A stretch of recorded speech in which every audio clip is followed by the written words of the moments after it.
Right now, if you cut your hand, you don't think twice about it. You rinse it under the tap, maybe wrap it in a bandage, and by tomorrow you've already forgotten it happened. If it gets infected, you walk into a pharmacy, take a small pill for a few days, and the infection disappears. You've probably never once in your life laid awake wondering if a scraped knee might actually be the thing that kills you. A cut is an inconvenience. It's not a countdown. But for almost the entire span of human history, it was exactly that. A splinter from a piece of firewood. A bad tooth. A knife slipping while preparing dinner. Any one of these could open a door, and on the other side of that door was infection, and infection had no cure. There was no pharmacy. There was no pill. There was no doctor who understood what was actually happening inside the wound. So the question is simple: for hundreds of thousands of years, with no antibiotics, no sterile tools, and no idea that germs even existed, how did human beings survive getting hurt at all? Because somehow, they did.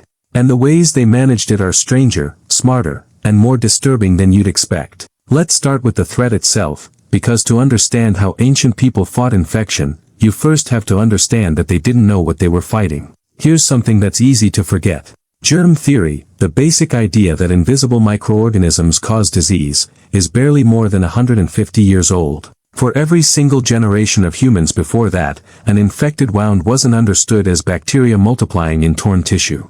It was understood as something else entirely. Bad air. An angry spirit. A curse. An imbalance in the body's fluids. Whatever explanation a culture reached for, it wasn't the right one, and that mattered, because you can't defeat an enemy you can't correctly see. An infection didn't need a battlefield to find you. It found people in the most ordinary moments imaginable. A hunter grazed by a spear tip. A farmer pricked by a thorn. A mother cutting a birth cord. Within days, a small wound could turn red, then swollen, then hot to the touch.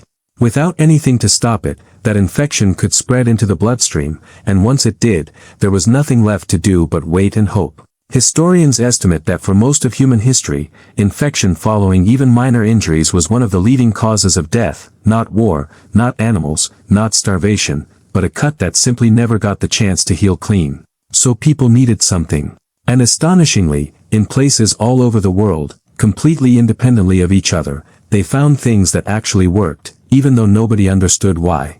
Take honey.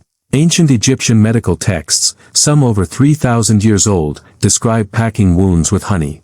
It sounds like folk superstition. It isn't. Honey is naturally low in moisture and highly acidic, which makes it a brutal environment for many kinds of bacteria to survive in. Some honey even produces hydrogen peroxide as a natural byproduct. Egyptian healers had no concept of bacteria.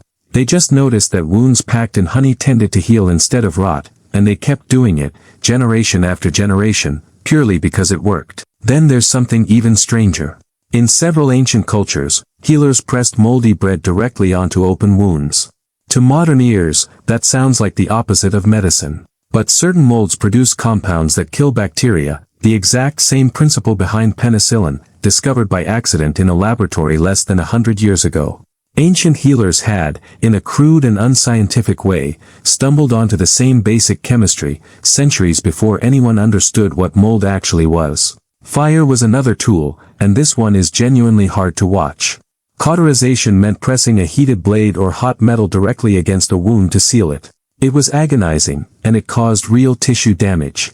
But it also did something the human body couldn't do fast enough on its own. It stopped bleeding immediately, and it destroyed bacteria at the site through sheer heat. In situations where a person might otherwise bleed out or where infection was already spreading fast, a searing, brutal burn was sometimes the difference between dying in minutes and surviving the day. And then there's the one that sounds the most disturbing of all, and might be the most quietly brilliant. Maggots. In multiple cultures, healers allowed fly larvae to live inside a festering wound. It sounds like a horror story. But maggots feed selectively. They consume dead, infected tissue and leave healthy tissue alone, effectively cleaning a wound from the inside out far more precisely than a human hand ever could. This technique wasn't abandoned because it failed. It's still used today, in modern hospitals, under the name maggot debridement therapy, prescribed deliberately for wounds that resist other treatment. None of these people understood bacteria. None of them had a microscope or a germ theory or a periodic table. What they had was generations of trial and observation, passed down patiently, until the things that worked outlived the things that didn't. But infection wasn't the only battlefield where the invisible enemy struck. There was another moment in ancient life just as dangerous, and it happened to roughly half the population at some point: childbirth. Today, in most of the world, childbirth is safe enough that we barely think of it as dangerous at all. For most of human history, it was one of the leading causes of death for women of childbearing age. There was no sterile delivery room. There was no way to stop hemorrhaging with modern tools. There was no understanding of infection risk during or after birth. A birth that went even slightly wrong could become fatal within hours, and there was often nothing anyone present could do except try to help and hope. And yet, this is another place where ancient knowledge was far more sophisticated than it gets credit for. Midwives across countless cultures developed detailed, practical expertise: how to reposition a poorly positioned baby, which herbs could help manage pain or slow bleeding, how to recognize the earliest warning signs of danger. This knowledge wasn't written in medical journals. It was passed from woman to woman, almost entirely through direct experience, refined over countless generations of watching what helped and what didn't. It was real medicine. It just never got called that. There was a third threat too, one that didn't wait for an injury or a birth. Disease that moved through an entire group at once. A cough that spread from person to person. A contaminated water source that sickened everyone who drank from it. Without any concept of what a virus or bacterium actually was, ancient communities still noticed patterns. They noticed that sickness seemed to travel with people, that isolating the sick sometimes slowed its spread, that certain water sources seemed to make people ill more often than others. Quarantine, in some basic instinctive form, existed long before anyone could explain why it worked. People didn't need to understand germ theory to observe that standing near a sick person increased your own risk. Pattern recognition, built from repeated painful experience, became its own form of primitive public health. So when you put it all together, a picture starts to form that's very different from what you might expect. Ancient people weren't helpless in the face of infection and disease.